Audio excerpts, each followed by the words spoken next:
So we've got quite a dense topic for this deep dive excerpts from Wittgenstein's Tractatus Logico-Philosophicus. Not exactly beach reading, That's putting it mildly. It's a book that even seasoned philosophers find challenging. which makes me think we should probably clarify something right off the bat. We're not aiming to turn anyone into a Wittgenstein scholar in the next hour or so. Definitely not. More like, we want to give you a taste of what makes this book so significant, even if some of it feels, well, a little impenetrable on the first or second or third read. It's about grappling with big questions like what is reality, really, and how can we even talk about it meaningfully? Right, and that's where these early sections you picked out come in. They lay out Wittgenstein's ideas about the building blocks of reality. And one thing that struck me was this idea that the world is a collection of facts, not just a jumble of things. It's a subtle distinction, but it's really at the heart of his whole project. So help me out here. What's the difference between a thing and a fact in Wittgenstein's world? Well, think of it this way. Imagine trying to understand, say, a car engine. You could have a list of all the individual parts, the pistons, the spark plugs, the carburetor, whatever. Okay, I'm picturing a very long parts list. Right. But that list wouldn't actually tell you how the engine works, would it? You need to know how those parts relate to each other, how they function together. That's what Wittgenstein is getting at with facts. So it's not just about the what, but the how. Like, not just that there's a spark plug, but how it fits into the whole system. Exactly. Those relationships, those connections between things are what he calls states of affairs. And he actually uses the analogy of a chain. Okay, I'm intrigued. How does a chain illustrate this idea of facts? Well, each link in the chain is just a piece of metal on its own, right? But it's the way they're linked together, their arrangement, that makes it a chain, that gives it a specific function. So it's not enough to just have the pieces. Yeah. It's how they fit together that create something meaningful, something more than the sum of its parts. Precisely. And to represent these states of affairs, to try and capture those relationships in language, Wittgenstein introduces this idea of pictures.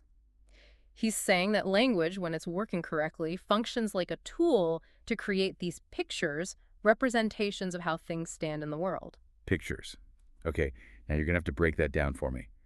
When I say something like, the microphone is on the table, how is that a picture in Wittgenstein's view? Good question. So in that statement, each word is like a little piece of a puzzle, right? Microphone, on, table. They represent the objects and their relationship, and when you put those pieces together in the right way... You get a picture of that little slice of reality, like a snapshot of the microphone actually sitting there on the table. Exactly. It's a simplified representation, sure. But the key for Wittgenstein is that the logical structure of the statement, the way those words are arranged, has to mirror the structure of the fact it's representing. So it's not just about matching words to things in the world. It's about capturing the relationships between those things in a way that reflects how they actually exist. You got it. And this is why the Tractatus is considered a work of what we call logical atomism. Wittgenstein is trying to break down complex thoughts and propositions into their simplest, most basic parts, those atomic facts, and then examine how they connect to form a larger, more complex picture of reality. It's like he's trying to create sort of a periodic table of meaning, identifying the fundamental elements and how they combine. That's a great way to put it. And it's in those connections and the way those elements come together that he finds the real power and the real limitations of language.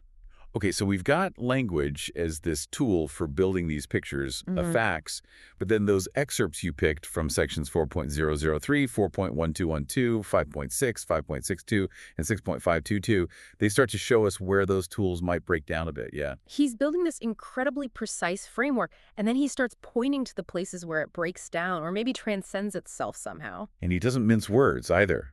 I mean, there's that line where he says, most of the propositions and questions to be found in philosophical works are not false, but nonsensical. It's certainly one way to get your colleague's attention. So is he saying most philosophers are just talking nonsense? What he's getting at is that language, while great for describing the world around us, it kind of stumbles when it tries to describe its own underlying logic. So it can point to facts, but it can't fully explain the system that lets it do the pointing in the first place. Exactly. Think of it like trying to use a ruler to measure the space between the atoms of the ruler itself. Okay, yeah, I see the problem. Or think about music. You can have a musical score that represents the notes, the timing, even the dynamics of a piece, but it can't fully capture the experience of hearing the music, can it? The emotions it evokes, the way it makes you feel. Right. And I think for Wittgenstein, language, when it tries to talk about logic, it ends up a bit like sheet music, a representation of something, but not the thing itself. And this is where he starts to connect it to the idea of solipsism, that all we can really know is our own experience. It's like he's saying, look, I can't explain this to you, not directly. You have to kind of see it for yourself, which feels a little self-contradictory, doesn't it? It's one of those fascinating tensions that runs through his work. He sets out these very clear boundaries for what language can do, and then he kind of gestures beyond those boundaries to something else. He's using language to point to the limits of language. It's a very meta kind of frustration. Exactly. And speaking of a different kind of frustration, we should probably talk about those excerpts you pulled from sections 4.46, 5.143, 6.121, and 6.127, which deal with tautologies. Yeah, these are the ones that have me both totally engrossed, but also kind of wanting to throw the book across the room at some points. What was it about those passages that threw you? Well, it's like on the one hand, Wittgenstein is saying these tautologies, these propositions that are always true by definition, like it's either raining or it's not raining, Right. they can't be false. Right. But at the same time, he's saying they don't actually tell us anything new about the world. Ah, yes. This is where Wittgenstein really wants us to think about logic, not just as a tool, but as, I don't know, its own kind of landscape with its own internal rules and structures. Okay, so it's not that they're meaningless. It's that their meaning lies in revealing something about the structure of logic itself, rather than pointing to facts in the world. Exactly. Think about how mathematicians use axioms, those statements that are just considered self-evidently true, to build out these whole systems of mathematical thought.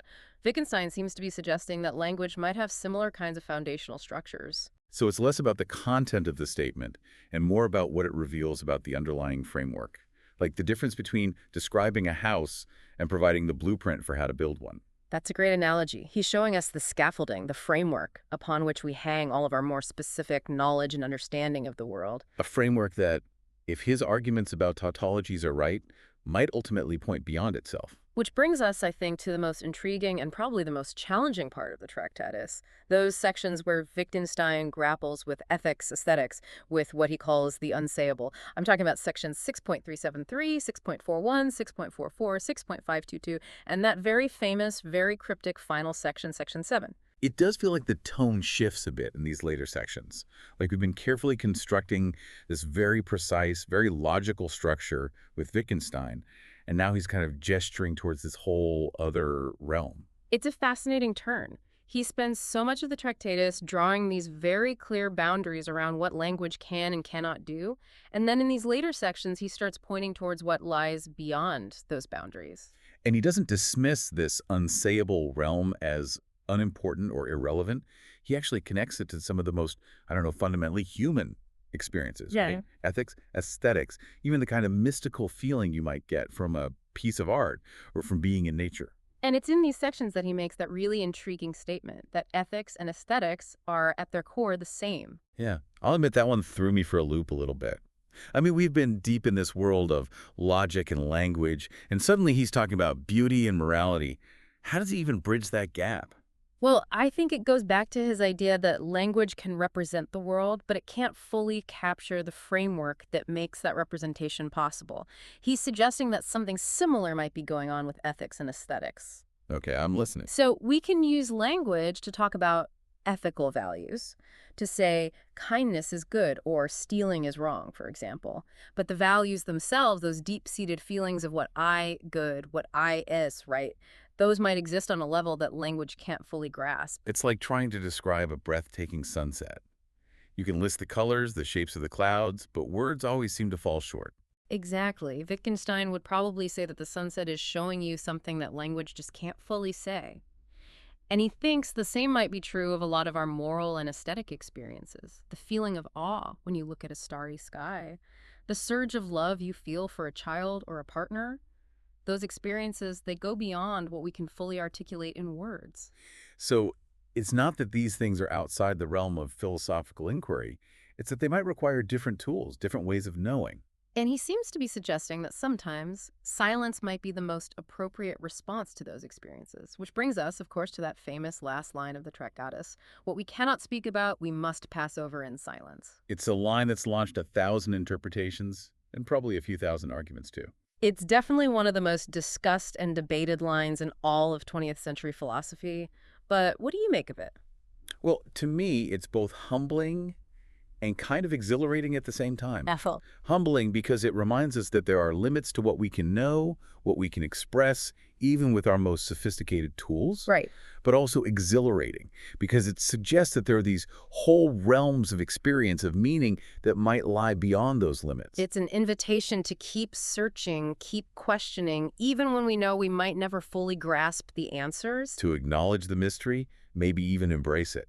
And maybe that's what makes the Tractatus, for all its difficulty, a work of such enduring power. It's not a book that gives you easy answers. It's a book that makes you want to ask better questions. And on that note, I want to thank you, not just for helping us unpack these really challenging ideas, but for reminding us that sometimes the most important questions are the ones we can't fully answer. It's been a pleasure to dive deep with you. And to our listeners, thanks for joining us for this deep dive into the world of Wittgenstein's Tractatus. We hope it sparks some curiosity, maybe even a little bit of that productive frustration that Wittgenstein was so good provoking. Until next time, keep exploring those big questions, keep seeking out those moments of awe and wonder, and most importantly, keep the conversation going.